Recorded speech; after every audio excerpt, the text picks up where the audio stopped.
আসসালামু আলাইকুম, সবাই কেমন আছেন? আপনারা জানেন আমি দীর্ঘদিন যাবত কিছু পোল্ট্রি মুরগির বাচ্চা খুঁজছিলাম। তাই অনেকদিন ভাবতেছি আপনাদের একটা হিসাব দেবো বা হিসাব দেওয়ার কথা ছিল, তাই আজকে আমি হিসাব দিলাম। আর পোল্ট্রি মুরগির বাচ্চা আমি বিক্রি করে দিয়েছি। আপনার পোল্ট্রি মুরগির বাচ্চা আনছিলাম হলো 48টা।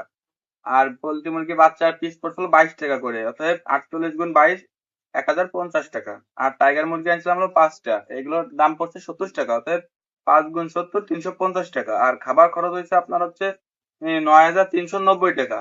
আর ওষুধ বিল হয়েছে আপনার 390 টাকা। আর পানির পট হলো আপনার 250 টাকা পানির পট। আর হচ্ছে এর মোট চুন আনছিলাম হলো 200 টাকার চুন। মোট আপনার খরচ হয়েছিল হচ্ছে 12,010 টাকা। 45টা মুরগি বিক্রি করছি। আপনার পোল্ট্রি মুরগি 45টার ওজন হয়েছিল আপনার হচ্ছিল 89 কেজি 100 গ্রাম। অথবা আমি ওইখানে আমি 89 কেজি ধরলাম। কেজি প্রতি আপনার 150 টাকা করে দিচ্ছে। আর তারপরে হচ্ছে আপনার 89 × 150 টাকা, অর্থাৎ 13,350 টাকা আপনার ওখানে বিল হয়েছে। 13,300 টাকা আমি বিক্রি করছি পোল্ট্রি মুরগির বাচ্চা 48টা। অর্থাৎ আয় আয় ব্যয় হিসাব আপনার 12,010 টাকা হচ্ছে আপনার আমার আয় ব্যয় করছি।